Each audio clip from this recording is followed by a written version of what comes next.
మహానాడు తెలుగుదేశం పార్టీకి పెద్ద పండగ. ఇది ఇంకా చెప్పాలంటే తెలుగు వాళ్ళందరి పండగ అన్నట్టుగా ఆ పార్టీ చెబుతూ ఉంటుంది. అలాంటి మహానాడికి ఈసారి ఏదో మిస్ అవుతోంది. సందడేమీ కనిపించట్లేదు. మహానాడికి ముందుగా దాదాపు నెల రోజుల పాటు రాష్ట్రమంతా హల్చల్ చేసే టీడీపీ శ్రేణులు ఈసారి ఎందుకో గమ్మునున్నాయి.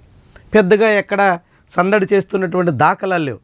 పైగా తెలుగుదేశం పార్టీ ఏ ప్రాంతాల్లో అయితే కార్యక్రమాలు నిర్వహిస్తుందో అన్ని చోట్ల సభలు, సమావేశాలు, కమిటీల ఎన్నిక, ఇతర అనేక కార్యక్రమాల వ్యవహారం నడుస్తూ ఉంటుంది. కానీ ఈసారి మాత్రం అవన్నీ మిస్ అవుతున్నాయి. ముఖ్యంగా తెలంగాణలో తెలుగుదేశం పార్టీ తిరిగి పునరుత్తేజం పొందేందుకు తగ్గట్టుగా ప్రయత్నం చేస్తామని, తెలంగాణలో పార్టీ కమిటీని ఏర్పాటు చేస్తామని, తెలంగాణలో మళ్ళీ అన్ని చోట్ల కార్యాచరణకు పూనుకుంటామని తెలుగుదేశం పార్టీ అధినేత చంద్రబాబు ప్రకటించారు. కానీ ఎందుకో తెలంగాణలో అలాంటి ప్రయత్నాలకి పూనుకోలేకపోతున్నారు. ఏమైంది? ఎందుకని తెలంగాణలో తెలుగుదేశం పార్టీ యాక్టివిటీస్ కనిపించట్లేదు? గతంలో నేర్పినటువంటి అనుభవాల నుంచి ఏమైనా పాఠాలు నేర్చుకున్నారా?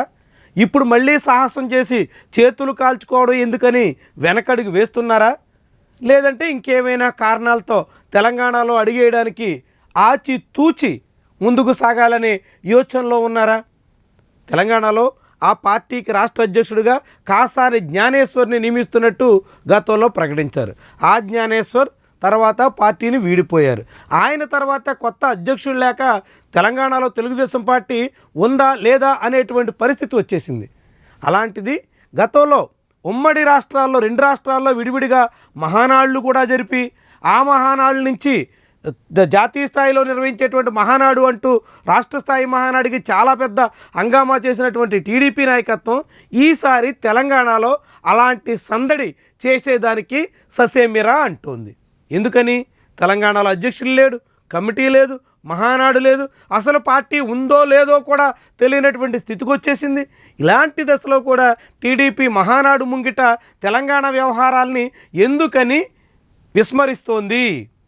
ఇప్పటికే తెలంగాణ చెందినటువంటి టీడీపీ అధికార ప్రతినిధి నర్సిరెడ్డి లాంటి వాళ్ళని తిరుమల తిరుపతి దేవస్థానం కమిటీలో కూడా అవకాశం కల్పించారు. నర్సిరెడ్డి ప్రస్తుతం టీటీడీ బోర్డు మెంబర్గా ఉన్నారు.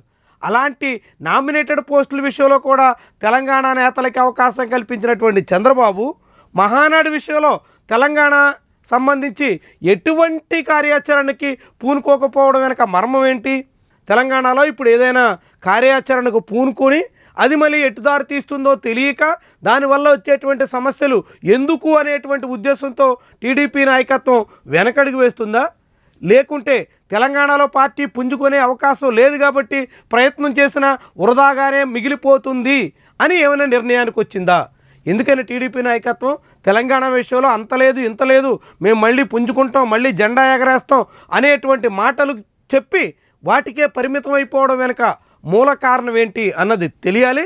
అదే సమయంలో ఆంధ్రప్రదేశ్ విషయానికి కూడా ఆ పార్టీలో అధికారం ఉన్నప్పటికి కూడా ఆశించినంత ఉత్సాహం, ఉత్తేజం, పార్టీ సందడి ఎక్కడా కానరావడం లేదు. ఏదో పార్టీలో మిస్ అవుతోంది అనే విషయాన్ని ఇప్పటికే చంద్రబాబు కూడా గ్రహించినట్టు కనిపిస్తోంది. పార్టీ శ్రేణుల్లో అధికారం రాకముందు అత్యంత పట్టుదల కనిపించినటువంటి తెలుగు తమ్ముళ్లలో ఇప్పుడెందుకు అది మిస్ అయింది అన్న దాని మీద టీడీపీ నాయకత్వం కూడా మళ్ళా గుల్లాలు పడుతుంది. అయినప్పటికీ మహానాడు ముంగిట అవసరమైనంత, కావాల్సినంత సందడి దక్కకపోవడం, సందడి కనిపించకపోవడం టీడీపీ నేతలను, శ్రేణులను కూడా కాసింత కలవరపరిచే వ్యవహారంగా మనం భావించాలి. మరి ఏమైనా రాబోయే పక్ష రోజుల్లో ఇది ఏమైనా పుంజుకునేదానికి, ఇది మళ్ళీ పార్టీ పట్టాలు ఎక్కేదానికి ప్రయత్నం చేస్తారా? లేకుంటే ఎట్లా నిస్తేజంగా నిర్వేదంతో సాగిపోయేదానికే పరిమితం అయిపోతారా? అది తెలుగుదేశం పార్టీ భౌతవ్యాన్ని నిర్ణయించేటువంటి అంశం కాబోతోంది.